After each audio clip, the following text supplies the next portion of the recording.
오늘 큐티집 성경 본문으로 말씀 전하는 주일입니다. 지난 주간 매일 성경 큐티집 금요일 소그룹 본문이 오늘 본문입니다. 여러분, 지금 우리나라 대한민국은 이제 세계가 긍정적인 면에서는 깜짝 놀라는 나라, 전 세계가 주목하는 발전한 나라가 되었습니다. 작년 말 발표된 미국의 US News and World Report라고 하는 기관에서 선정해서 2022년 강력한 국가 순위를 발표했어요. 거기에 6위에 선정됐습니다. 이는 미국, 중국, 러시아, 독일, 영국에 이은 것으로 8위의 일본보다 앞섭니다. 이 보고서에 따르면 세계에서 가장 강력한 국가들은 뉴스 매체에 자주 등장하고 정책 담당자들의 주목을 받으며 전 세계의 경제 흐름을 규정하는 나라입니다. 외교 정책과 군사 예산이 큰 관심사고 약속을 하면 일부 국제 공동체에서라도 대체로 지키는 나라, 세계에 영향력을 미친다고 했습니다. 지도자, 경제적 영향력, 정치적 영향력, 강력한 국제동맹, 강력한 군사력 등의 지표를 점수화하는 방식으로 평가했습니다. 현대화된 국가로 인정되는 73개 나라를 대상으로 지난해 4월 30일부터 7월 13일 전 세계 1만 7천여 명을 대상으로 설문조사해서 실시해서 발표한 결과입니다. 1위는 미국, 2위는 중국, 3위는 러시아, 5위는 영국, 6위가 한국이었는데 GDP가 1조 8천억 달러고 우리나라 1인당 GDP 46,918달러이고 외국의 투자가 가장 큰 성공을 거둔 첨단 기술과 서비스 중심의 경제로 OECD 피원조국에서 원조국으로 바뀐 첫 나라라고 했습니다. 7위가 프랑스, 8위가 일본, 9위가 아랍에미리트 연합, 10위가 이스라엘. 그렇게 발표가 되었어요. 자, 이렇게 긍정적인 측면에서 보면 우리나라 대한민국이 오늘에 이르기까지 이 모든 과정에서 여러 요인이 작용을 했겠습니다만은 근원적인 이유는 우리나라 애국가의 가사처럼 우리 하나님이 보호하시고 인도하시고 복을 주셔서 된 것입니다. 아멘이시죠? 애국가에 하나님이 보호하사, 하느님이라고 되죠. 원래 안익태씨가 할 때는 하나님이었어요. 그런데 이걸 조금 안 믿는 사람들로 부르고 천주교에서도 막 얘기하고 하니까 중용적인 용어로 채택을 해가지고 하나님으로 바꾼 거예요. 원래 하나님이야, 원래. 하나님이 보호하사. 안익태씨가 크리스찬이었으니까 하나님이 보호하사인 거예요. 뭐 하나님이나 뭐 글씨체 하나 차이지만 그래도 우리는 하느님이라고 하는 표현은 하늘에 계신 분이고 하나님은 오직 유일하신 한 분이시다. 그 면에서 좀 용어 내용이 다르지만 하나님이 맞죠. 하나님이 원래 하나님이에요. 하나님이 아셔야 됩니다. 그러니까 하나님이 보호하사라고 부르는 게 틀리는 게 아니에요. 그게 원래 가사예요. 하나님이 보호하시고 인도하시고 복을 주셔서 오늘 우리나라가 이렇게 된 거예요. 아멘이시죠? 왜냐하면 하나님이 이 세상의 모든 나라의 주인이 되시고 흥망성쇠를 좌지우지하시는 분이기 때문입니다. 제국주의 일본에 의해 강점을 당하여 뼈아픈 수치와 모욕을 당하는 주권 상실과 나라를 빼앗긴 것도 근원적으로 보면은 우리나라 민족, 우리 교회의 잘못 때문입니다. 그래서 하나님 뜻 안에서의 선한 징계였습니다. 그리고 그 징계의 기간을 통하여 우리를 새롭게 하셔서 사용하시고자 하신 하나님의 계획도 분명히 있었던 것임을 우리는 성경의 역사를 통해서 알 수 있습니다.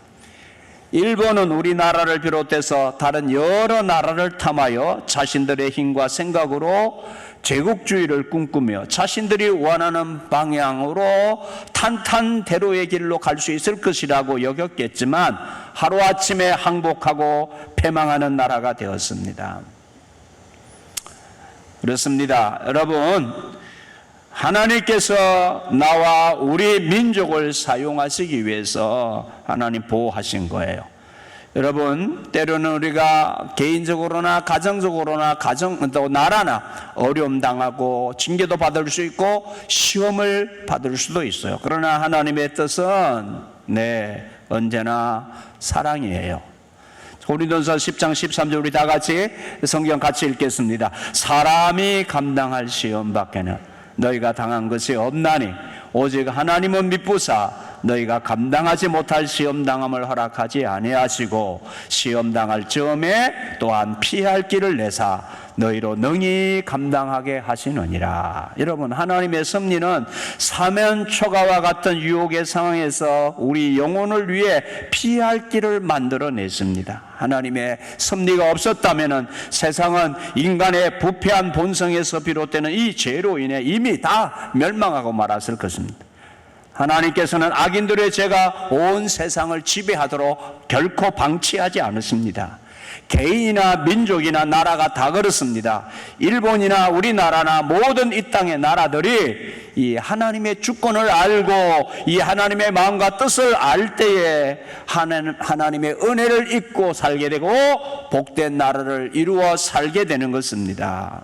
성경에 소돔과 고모라의 땅에 대한 이야기가 나옵니다. 소돔 사람들은 개걸스럽게 정욕을 채우려고 했습니다. 하나님께서는 그들을 소경으로 만들어 그 악한 의도를 좌절시켰었습니다.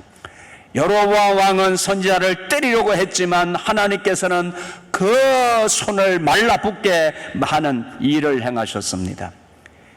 또 우리가 개인적으로 볼 때 성경 욥기서의 욥을 생각해 보면은 욥이 그 시련 중에 원망하는 것은 인간이라면 당연할 수 있습니다. 자신을 저주하고 하나님을 원망하는 것이 당연할 수 있습니다. 자기 인생을 포기한다고 해도 그를 함부로 나무랄 수 없고 충분히 이해할 수 있는 극한 고난에 처했습니다.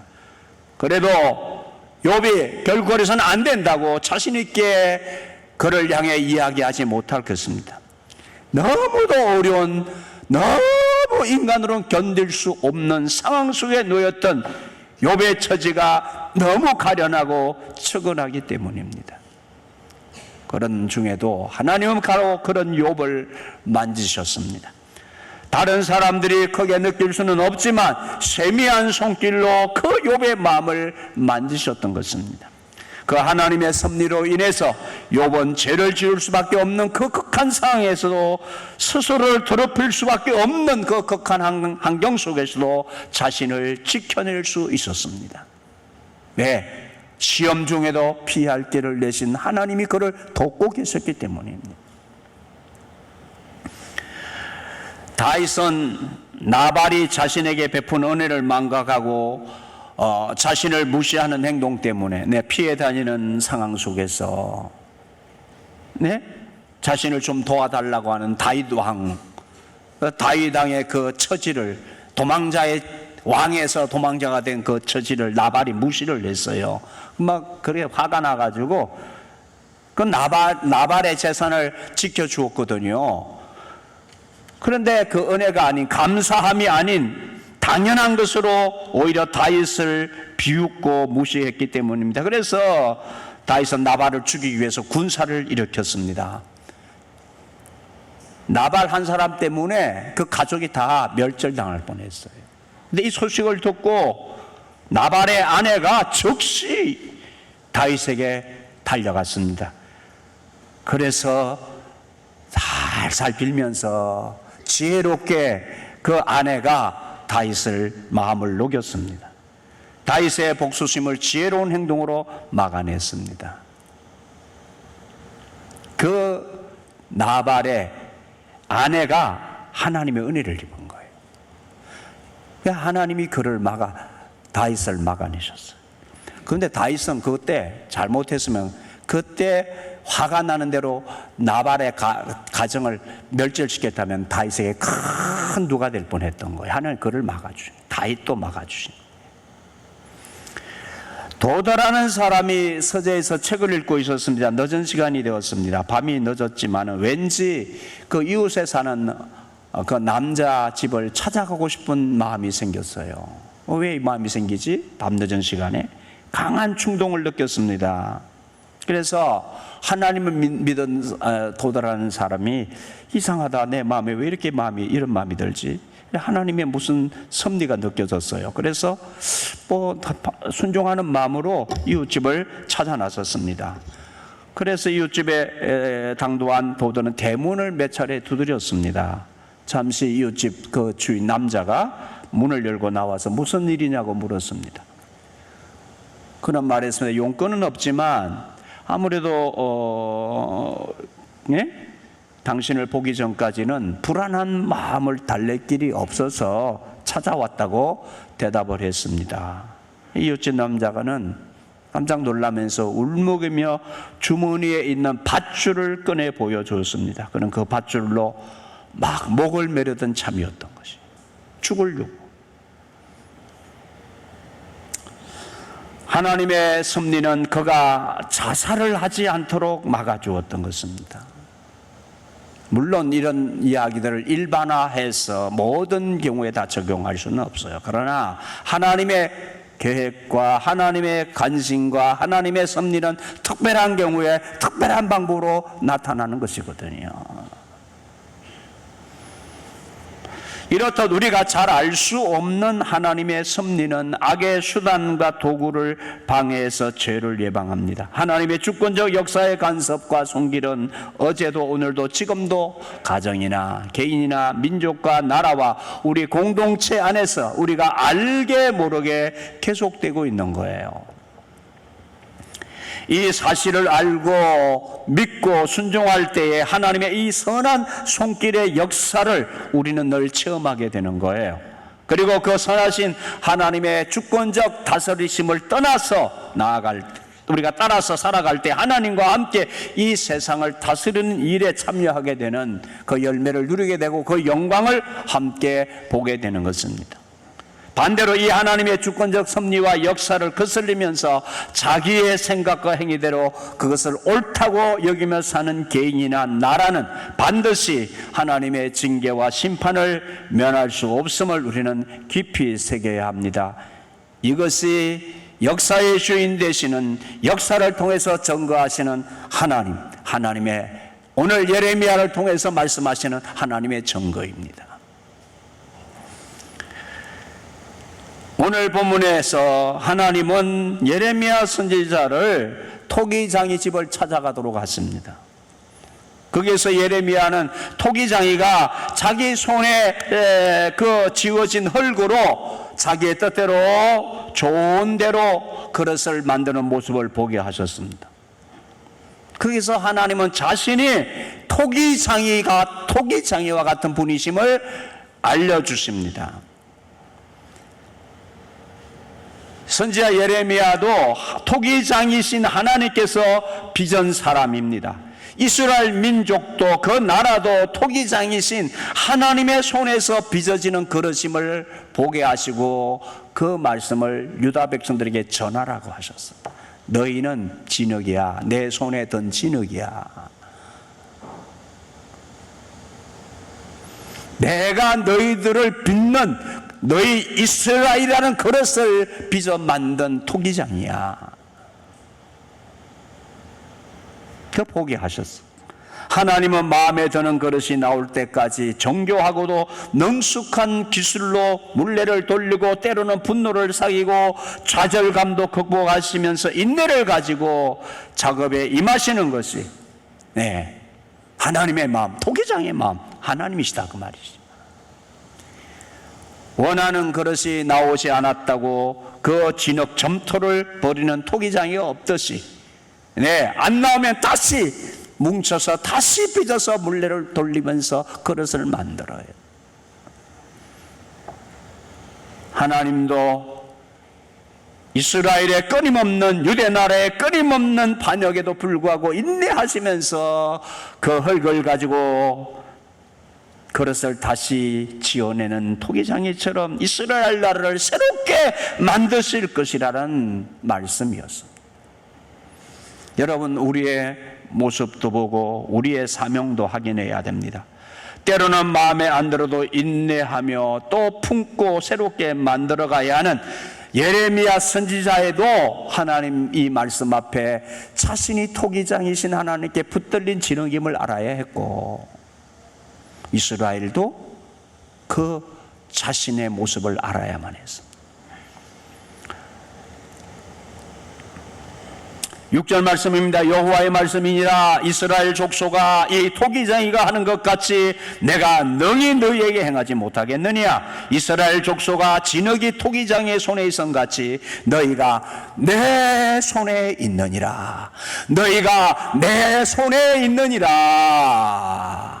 아멘. 여러분의 자식이나 여러분의 가정이나 여러분의 사업이나 의의 가정, 내 나라, 이 열방의 모든 나라가 하나님의 손 안에 있단 말이에요. 하나님의 손 안에.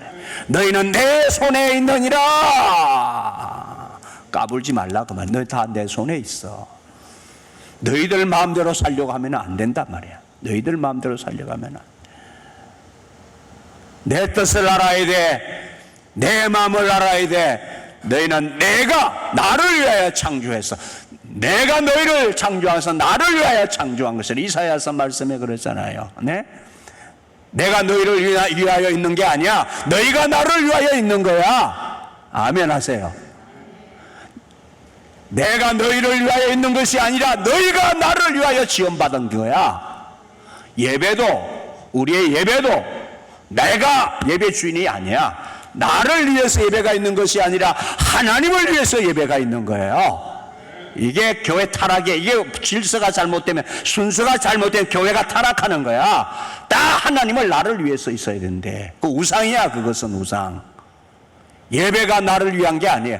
하나님을 높이고 하나님의 이름을 찬양하고 하나님이 행하신 일을 감사하고 하나님께 영광을 돌리는 것이 예배란 말이에요. 그 예배의 본질이란 말이에요. 근데 교회가 타락, 지금 한국 교회가 다 이게 바뀌어 있는 거예요. 다 교인들을 위해서 예배를 드려요. 하나님은 분명히 너희는 나를 위하여 지원받았다. 나를 위하여.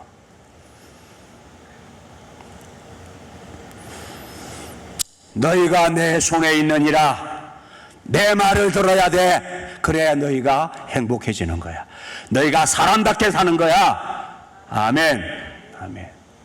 이걸 이 나라가 열방이 모른단 말이에요.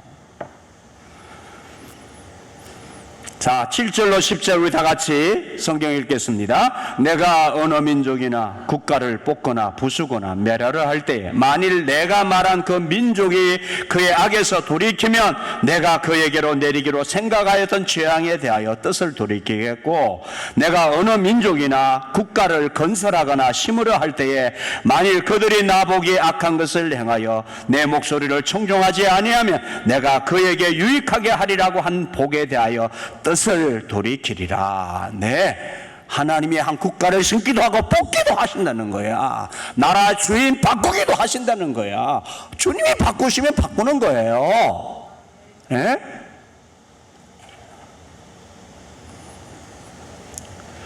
진흙 스스로 토기를 만들 수 없는 것을 인정하고 악에서 돌이켜 토기장이 하나님의 손에 나를 맡기면, 이 나라의 국민들이 하나님의 손에 맡겨지면 주님께서도 뜻을 돌이키겠다고 하시잖아요.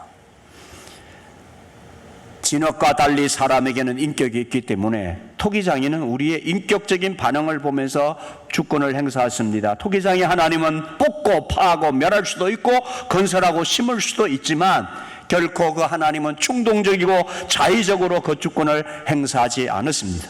여러분, 우리 인간 사람을 자유의지를 가진 인격적인 파트너로 하나님 우리를 창조하셨기 때문입니다. 따라서 우리의 순종 여부에 따라 내리기로 한 재앙을 거두실 수도 있고 베풀기로 한 복을 취소하실 수도 있어요. 내 결정에 따라서. 아멘 있습니까?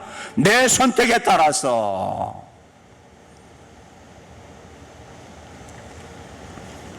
그런데 오늘 이스라엘 백성이 어떻게 돼요? 11절에 12절 같이 읽겠습니다. 그러므로 이제 너는 유다 사람들과 예루살렘 주민들에게 말하여 이르기를 여호와의 말씀에 보라 내가 너희에게 재앙을 내리며 계책을 세워 너희를 치료하노니 너희는 각기 악한 길에서 돌이키며 너희의 길과 행위를 아름답게 하라 하셨다 하라. 그러나 그들이 말하기를 이는 헛되니 우리는 우리의 계획대로 행하며 우리는 각기 악한 마음이 완악한 대로 행하리라 하느니라. 네, 하나님의 책망과 권유와 함께 징계와 심판을 알리시면서 시간이 얼마 남지 않았으니까 마음을 돌이키고 새롭게 하라고 예레미야를 통하여 유대 나라에게 말씀을 전했습니다. 그런데 그 이스라엘 나라가 스스로 자신들이 터진 진흙을 인정하고 돌아오며 구원을 얻을 수 있었는데, 그런데 토기장이 하나님은 끝까지 돌아오기를 기다리시는데, 하지만 유다는 이 하나님의 말씀을 가볍게 뭐야? 나도 내 마음대로 산다는데 왜 간섭이야? 이러면서 말 안 듣는가? 말 안 듣고 자기 마음대로, 자기 생각대로, 자기 계획대로. 여러분 신앙생활을 하면서도 한번 생각해 보세요. 하나님 앞에서 여러분 가족이나 다 보면은 이게 뭐가 문제냐면은 다 자기 속에는 옳은 대로 하려고 그래. 여러분 하나님 말씀에 순종하십니까? 순종하는 것도 여러분 정해놓은 룰이 있잖아요. 여러분이 정해놓은 틀 안에서만 순종하잖아요. 안 그렇습니까? 하나님 말씀에 전적으로 순종하십니까? 아니면 내가 선택해놓은 틀 안에서 순종하십니까? 대개의 경우 내가 정해놓은 틀 안에서 순종해요. 그 틀 밖에는, 그 영역 밖에는 노타치, 하나님도 타치하지 마세요. 타치, 노타치! 참 하나님, 야, 거기까지만 하세요. 거기까지만. 이러고 살고 있어요, 우리가.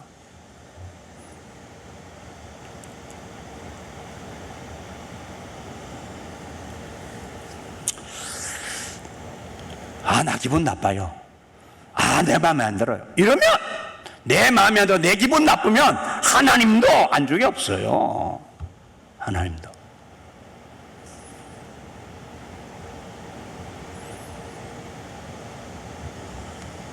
내 하고 싶은 대로 해요. 결정적으로 보면 내 하고 싶은 대로 주님의 뜻에 순종하네.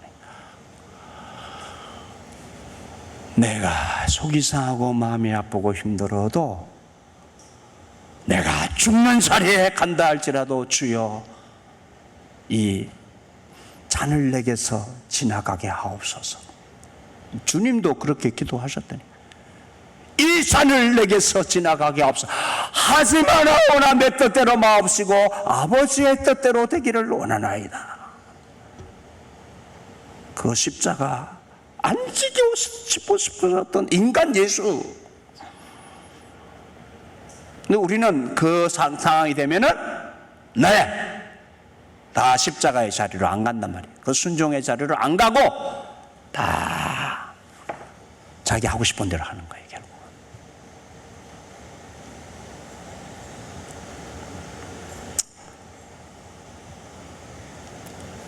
그러니까 이 말씀은 먼저 우리 자신과 교회가 받아야 하는 말씀입니다. 우리가 세속화되어 있습니다. 자기중심적인 자아숭배라는 우상을 끊임없이 숭배하고 있습니다.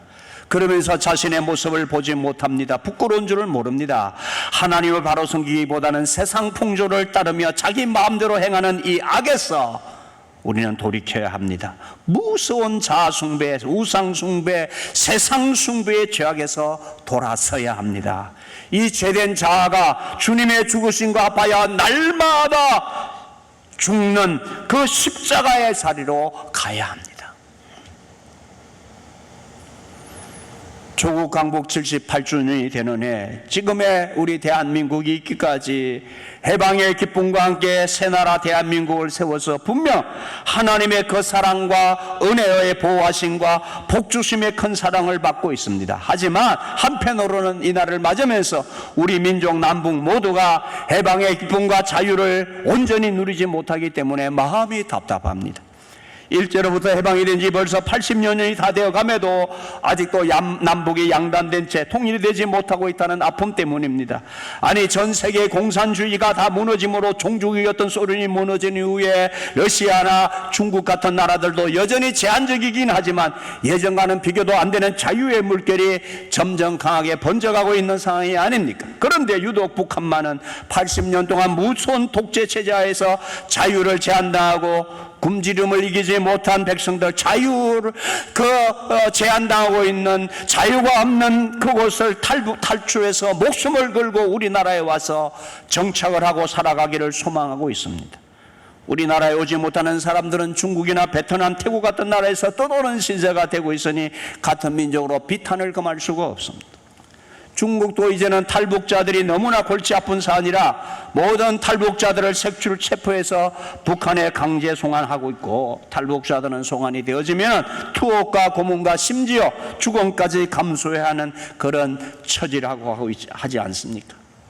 세상에 여러분, 이런 어이없고 한심한 나라, 하나님의 뜻을 이렇게 유린하는 체제, 그런 체제가 또 좋다고 여기고 그런 체제를 옹호하고 그런 자유를 누린하고 일꾼을 누린하는, 하나님을 무시하고 모독하는 그런 나라에 대해서 왜 찬양하고 그런 나라를 왜 추종한단 말입니까?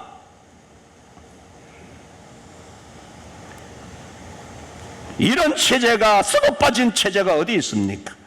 그런 나라가 바로 우리 동족이라니 말이에요. 예? 세계 앞에서 그저 부끄러울 뿐입니다. 지금 남북한이 똘똘 뭉쳐도 살까 말까 하는 위기에 직면해 있습니다. 사실 한반도는 역사상 가장 침략성이 강한 중국과 일본과 러시아 틈바구니에 끼어 있습니다. 그 세 국가는 언제나도 한반도에 약한 틈이 생기면 자기들의 땅을 삼으려고 호시탐탐 노리고 있습니다.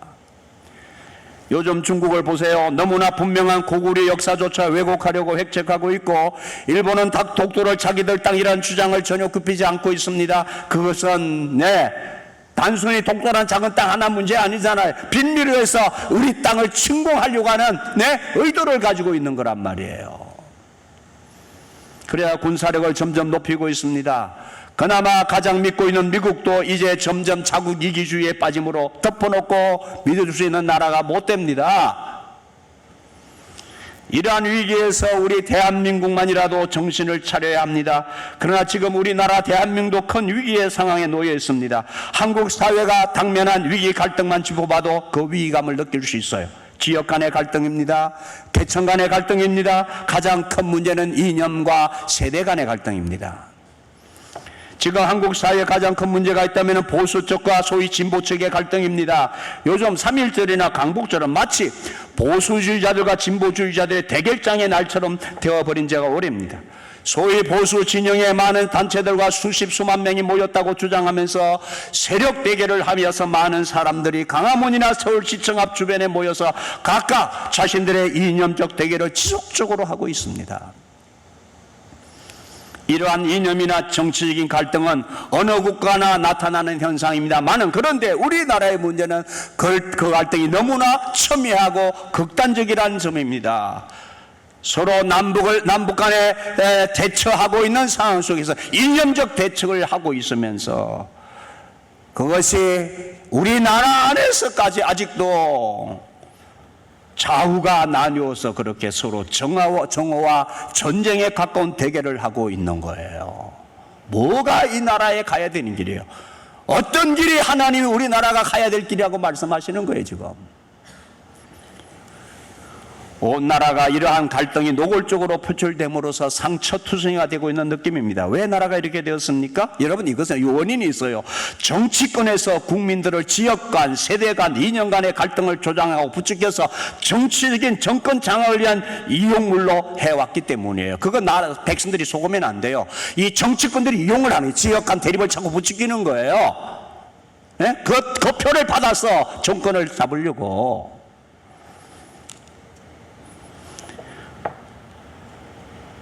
나라의 미래를 위한 국가 경영에 일관성 있는 장기 전략은 온데간데 없습니다. 정치 권력은 인시방편의 표였기에 바쁜 순간적 선심 정책과 경제 정책을 비롯해서 왜 이 나라를 온통 돈 중심의 나라를 표방해 오고 있는 것이에요.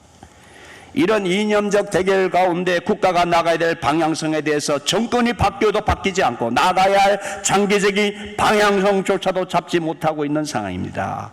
각 영역에 대해서 통합적인 미래 국가 경영에 대한 계획이 너무 취약한 구조입니다. 이 나라가 어디를 향해 가고 있냐 그 말이에요. 예? 지금 이 나라가 어느 방향을 가고 있다 여러분들은 있습니까? 이 나라가 정치 지도자들이 우리나라가 나가야 될 방향성에 대해서 어떻게 말하고 있습니까? 알고 있어요, 여러분은? 왜? 제시하지 않고 있기 때문에 그래요. 제시하지 않고 있기 때문에. 그냥 잘 먹고 잘 살자야.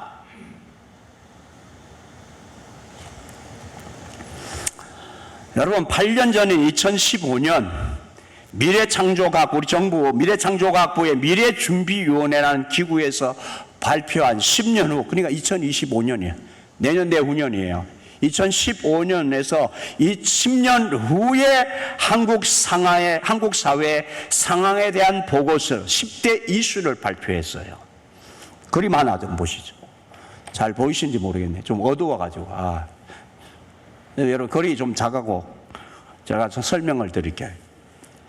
이 그림에서 우리 10년 후에, 그러니까 10년 전에서 10년 후에 우리나라라는 사회가 어떤 이슈가 첨예화될 것인지, 그래서 우리나라가 이런 이슈에 대해서 어떻게 변화될 것이고 어떻게 미래를 세워가야 될 것이냐는 것을 생각하고 연구해서 발표한 거예요. 그림에서 이슈가 가운데 위치할수록, 가운데 위치할수록 다른 이슈들과 연관관계가 많은 것이고, 선의 굵기는, 선들이 있죠. 선의 굵기는 연관관계의 정도를 나타내는 거예요. 선이 약하면 연관이 약한 것이고, 선이 굵을수록 연관관계가 깊은 거예요. 그런데 여기에 보면은요, 연관관계가 큰 이슈가 되어지는 것들이 불평등 문제, 산업구조의 양극화, 저성장과 성장 전략의 전환, 초연결사회, 고용불안, 제조업의 혁명, 삶의 질을 중시하는 라이프 스타일, 글로벌 거버넌스, 세계 정부라는 뜻입니다. 정부가 세계 정부가 거의 하나로 움직인다는 뜻이죠. 미래 세대의 삶의 불안정성, 저출산, 초고령 사회, 난치병 극복, 이런 것들 해서 쫙 했는데, 이런 여러 가지 영역에 대한 항목을 가지고 우리 사회의 국가를 세워나가자 하는 하나의 자료를 만들어서 발표를 한 거예요. 저 발표 후에 8년이 지난 지금 이 이슈가 거의 맞아 들어가고 있다고 하게 된 것입니다. 네. 그 심화되고 있는 상황을 볼 수 있어요. 저 맞아요. 잘 본 거예요. 그런데 문제는 이 이슈에서조차 거론되지 않는 더 심각한 이슈가 있는데 그 목록이 저기에 없다는 사실입니다. 왜 없을까요? 가장 문제가 되는 본질적인 문제가 우리 사회에 있는데 그 문제는 저기서 거론조차 안 하고 있다는 거예요. 저 항목에서 빠져 있어요. 이 심각한 문제에 대해서 대책을 세우는 국가적 노력 또한 체계적일 수 없다는 사실을 보여주는 비참한 암담한 현실인 거예요. 다시 말하면 국가 경영하는 사람들이 의식이 여기 그게 없는 거예요. 의식 속에 그 영역이 없는 거예요. 그 영역이. 그게 뭔지 아십니까? 그 항목이 무엇이어야 되는 줄 아십니까? 바로 정신적인 가치예요. 정신적인 가치가 저기 다 빠져 있는 거예요. 도덕적인 것이 전혀 이슈화 되지 않고 있는 거예요. 왜 학교가 망가지고, 왜 아이들이 망가져가고 있고, 왜 우리 사회가 망가져가고 있는지 그 이유를 정확하게 파악해야 되는데 그것이 정신적인 가치란 말이에요. 근데 그 항목에 정신적인 가치가 빠져 있단 말이에요. 그걸 문제로 여기지 않는 거예요, 지금. 그러니까 학교에서 가르치는 것도요, 이런 문제, 아이들의 정신적인 문제를 가르치지 않아요. 학교가 다 학원보다 못하게 돼 있잖아요. 학원에 다 보내고, 학원 왜 보내요? 학교 왜 보내요? 학력 따기 위해서 보내요. 학교는 이제 학력 따기 위해서 보내는 거야. 초등학교부터도 학력만 따고, 졸업장만 따고, 공부는 학원에서 하고, 학원에서 공부해서 뭐 하려고? 세상 성공 출세하려고, 좋은 대학 보내려고. 정신적인 가치가 아니에요. 정신적인 가치가. 그러니까 다 공부해서 세상에 성공해서 좋은 점수 따가지고 높은 자리에 가면 다 말아먹는 일을 하고 앉았다니까요. 왜? 정신이 썩어 있으니까.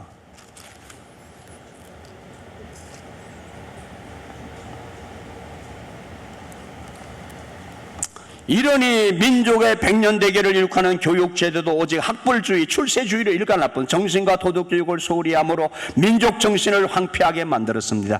그 결과 오늘 한국 사회는 어떻습니까? 물질은 선진국 못지않게 풍부함으로 흥청망청 잘 사는 나라가 되었을지 모릅니다. 그러나 정신면이나 도덕적인 면에서 너무 피폐해져 있어요. 온 사회는 탐욕으로 가득 차게 되었습니다. 대부분의 백성들의 육적 본능 추구에만 능해짐으로 인해서 물질욕, 세상성공, 출세욕, 엄난덕, 향락욕 등으로 깊이 병든 사회로 급격하게 퇴화되고 있어요. 긍정적인 점, 하나님이 주신 은혜가 있지만 한편으로는 나라가 퇴락해가는 모습을 여실히 보여주고 있다 그 말이에요. 이런 나라 어떻게 해야 돼요? 우리나라 선진국 됐다고, 세계에서 가장 강력한 국가 6위가 되었다고 하는데 지금의 한국은 세계적으로 가장 나쁜 1위가 많은 것도 우리나라예요. 가장 나쁜 거 많은 나라 10위권 안에 드는 것이 줄줄이 있어요.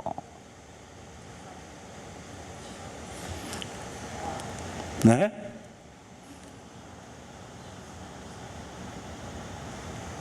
이거는 1위만 하는 거, 1위. 1, 2만 하는 거 이 목록이에요. 1, 2만 하는 게 이 목록이고 10위 안에 드는 목록은 헤아릴 수 없이 많아, 헤아릴 수 없이. 나쁜 거 10위 안에 드는 거.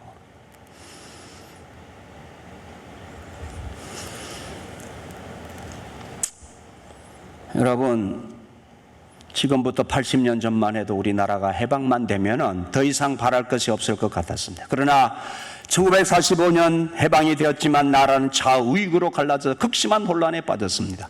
그것이 지금까지 계속되고 있다니까. 좌우익으로 싸웠던 게 지금까지 싸우고 있다고요. 5.16 후에는 우리도 한 번도 잘 살아보았으면 바랬지만은 배가 부른 날이 와서도 군사독재가 물러가고 민주화가 이루어지기를 바랐고 그 민주화의 날이 와서도 불만의 크기는 더 높아만 가고 있는 것입니다. 인간의 육적 욕망은 끝도 한도 없는 것입니다. 지금 선진국에서 사는 사람들은 날마다 만족하면서 삽니까? 아닙니다. 일부가 안 된 나라는 자살률이 더 높습니다. 그러므로 우리 기독교인들은 이 국가에 대해서 육체적인 관점에서 보지 말고 영적인 관점에서 보아야 합니다. 우리 그리스도인들은 우리나라가 어떤 나라가 되기를 원해야 됩니까? 그리고 이 나라를 위해서 무엇을 해야 됩니까? 우리나라가 마지막 때의 영적인 선진국, 영적인 제사장 나라가 되기를 희망해야 되지 않습니까? 아멘. 대한민국, 우리나라, 우리 남북한 한국이 사는 길이 무엇입니까? 우리 그리스도인들은 이런 때에 무엇을 해야 되느냐 말입니다. 우리 그리스도인들은 진정 나라와 민족을 위해 정말 기도로 중보해야 됩니다. 우리의 정신, 우리의 가치관이 달라야 돼요. 우리 믿는 사람들의 가치관이 세상 사람과 달라야 한단 말이에요.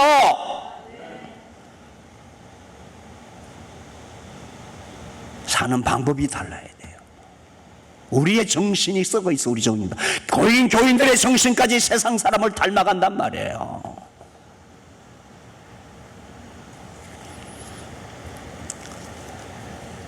주변에 큰 나라들을 보나 북한을 보나 국내 상황을 보나 희망이 보이는 것이 별로 없는 이 암담한 상황에서 여러분, 우리가 바라보아야 할 것은 우리의 토기장이신, 우리가 나라가 하나님의 손안에 있는 우리 하나님 그분만을 바라보아야 돼요. 하나님의 뜻이 무엇인지, 하나님이 우리를 어떻게 살기를 바라시는지, 이 나라가 어떤 방향을 향해서 가야 할 것인지를 알려주시는 그분을 바라보는 눈이 열려야 돼요. 여러분, 그렇지 않습니까? 우리나라가요, 침략성이 강한 강대국 틈에 끼어서 말할 수 없는 절망적인 상황에서도 극복해 온 것이나, 그리고 이만큼의 나라, 생각해본 기적이잖아요. 예? 그 큰 나라가 날마다 눈을 시풀게 들고 이 나라를 잡아먹지 못해가지고 그렇게 호시탐탐 노렸지만, 우리나라는 이렇게 당당하게 나라를 지키고 있지 않습니까? 하나님의 은혜입니다. 하나님의 은총입니다. 하나님의 보호하심의 은혜입니다. 네, 기적이야. 그 한마디 외에는 설명할 길이 없어요. 망해도 벌써 망했을 나라인데 하나님이 우리를 지키시고 계시는 거예요. 하나님이 할 일이 계시니까. 우리나라 면적은 남북한 합해서 22만 제곱킬로미터. 우리나라만 하면 북한보다 작잖아요. 땅덩어리는 10만 제곱킬로미터 조금은 넘는 땅. 그에 비해 중국이라는 나라의 면적은 960만 제곱킬로미터입니다. 우리나라에 비해 거의 43배에, 한국의 남한에 비하면 약 80배가 넘는 땅을 가지고 있는 중국의 꼬랑지로 붙어 가지고 있는 우리나라. 그러므로 5천년 역사 중에 중국은 이 작은 땅이야, 땅 따위야 얼마나 여러분 얕잡아보고, 저들이 지금도 그런 생각을 가지고 이 땅을 차지하려고, 뭐 하려고 하면 얼마나 쉬웠겠습니까? 그런데 안 됐잖아요. 여러분, 우리는 옛날부터 작은 땅에 작은 사람들이 있었는데, 우리는 나라가요, 작은 나라 아닙니다. 남북한 인구 합해서 8천만 되는 나라가요, 세계 여러 나라 다 해도 얼마 안 돼요. 우리나라는 저 유럽에 갔다 오면 큰 나라입니다. 예? 너무 큰 땅 옆에 붙어 있으니까 우리가 작아 보이는 것이지, 유럽에 갔다 오면 큰 나라라니까요. 아멘도 할 줄은 몰라. 예? 우리나라가 유럽에 갔다 놓으면 큰 땅이라고요. 큰 민족이에요, 큰 민족. 그런데 이 큰 땅덩어리 비대요. 거기다 러시아도 크게 붙어 있지. 그 중국 세계 양대 대륙이 다 붙어 있는 땅에 우리가 붙어 있다고요. 예? 그런데도 우리나라가 안 뺏기고 이렇게 있는 것은, 우리나라도 대단한 나라입니다. 그러니까 우리도 중국을 떼국놈이라고 그러잖아요. 우리는 별로 그렇게 크게 안 보니까 떼국놈이라고 그러죠. 우리는 큰 사람들을 그렇게 크게 안 봐요. 네? 웃기지 말라. 절대로 우리가 중국을 잡으면 잡았지, 절대로 중국이 안 잡혀요. 아멘도 못해? 네? 우리가 중국을 잡으면 잡았지. 아멘.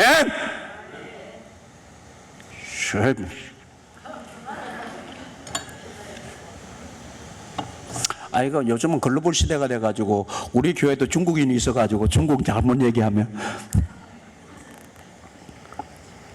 마침 오늘 우리 리나 자매가 중국에 가서 근데 리나 자매가 있었으면 내가 이렇게 말을 못하던데, 오늘 미처 안 왔어. 아직 안 왔어. 네. 내일 오세요? 오늘 괜찮네요.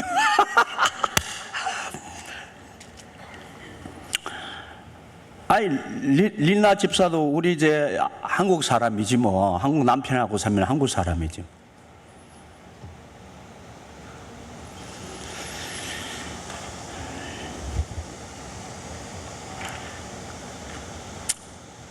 일본은 36년 동안 통치했으므로 얼마든지 자기 속국으로 만들 수 있었습니다.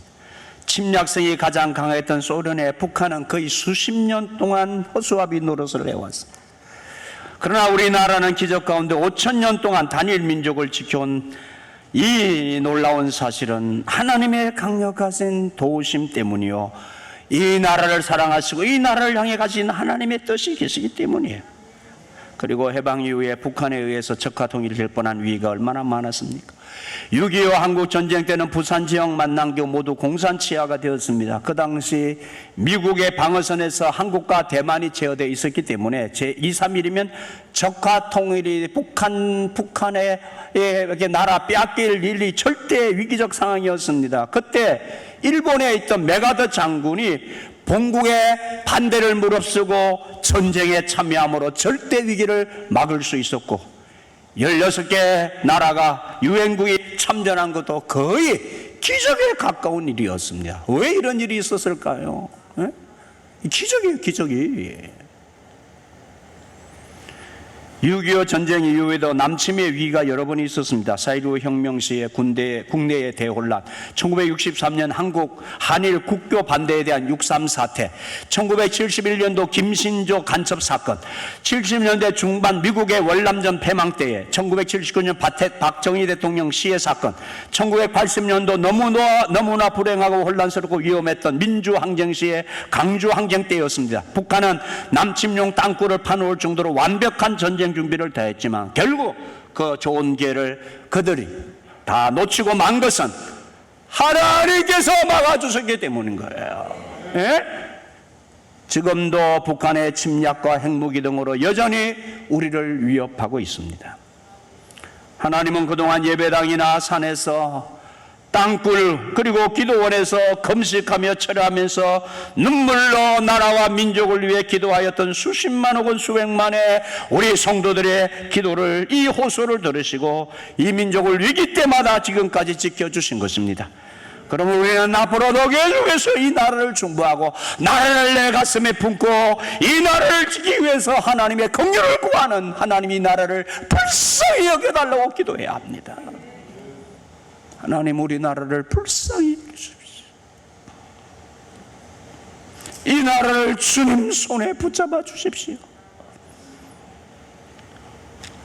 하나님이 막으시면 열자가 없고 하나님이 지키시지 않으시면 최첨단의 무기를 가진 나라라도 패망할 수밖에 없는 것입니다.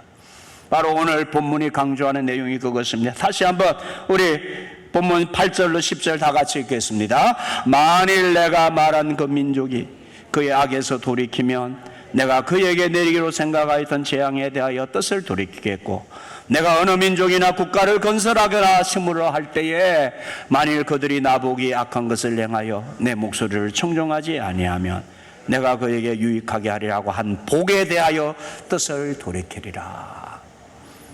예레미야가 이 말씀을 받은 때는 북쪽 이스라엘 반토막이 멸망하고 이어서 남쪽 반토막 유다가 범죄함으로 바벨론에 의해서 멸망당하기 직전에 하신 말씀이에요. 예레미야는 민족의 멸망을 지연시키거나 보류할 수 있는 유일한 방법이 하나님께로 돌아가는 회개요. 그 우상숭배와 혼합신앙에서 오직 여호와 하나님께로 돌아가는 신앙을 회복하는 길밖에 없었습니다. 진정한 회개는 무엇입니까? 하나님을 떠나 악이나 우상을 의지하고 살던 삶에서 벗어나서 하나님께로 돌아가는 겁니다. 하나님의 뜻을 향하여 서는 것입니다. 당시 하나님의 이름을 부르면서 온갖 우상숭배를 했던 그 혼합주의 자리에서 오직 하나님으로 돌아가는 거예요. 삶의 형태가 온전히 하나님께로 향하는 변화입니다. 오직 하나님의 뜻을 쫓아 하나님 말씀 안에서 온전히 순종하는 그 길로 돌아가는, 그 길로 다시 돌아가라는 주님의 마지막 심판을 향한 경고였습니다. 예레미야는 이러한 뜻을 눈물로 당시의 왕과 백성들에게 호소했습니다. 매우 정치적인 메시지였습니다. 예레미야 말로 그 당시 하나님이 보내신 선지자요 민족의 서성이었습니다. 그렇지만 결국 시드기야 왕이 말을 안 들어요. 듣지 않으므로 무서운 심판을 받아서 예루살렘은 함락되고 시드기야 왕은 두 왕자가 죽임을 당하는 것을 친히 자기 눈으로 봐야 했고, 눈알이 뽑힌 채 모든 기인들과 더불어 바벨론으로 포로로 끌려가는 비참한 상황을 맞이하게 됩니다. 그렇습니다. 여러분, 하나님이 사랑하는 나라일수록 하나님 앞에 바로 서야 합니다. 그러므로 이런 난국에서 우리 그리스도인들이 가장 시급히 할 일은 그래서 나라를 위해 쉬지 않고 긍휼의 기도를 하는 것이요, 우리는 믿는 우리가 하나님의 뜻을 바로 알고 우리 하나님 앞으로 바로 돌아서는 거예요. 세속화해서, 혼합주의, 잘못된 신앙에서 돌아서야 돼. 내 자신과 한국 교인들조차도 하나님과 물질을 겸하여 세상을 섬겨왔던 이 혼합주의의 죄를 회개해야 합니다.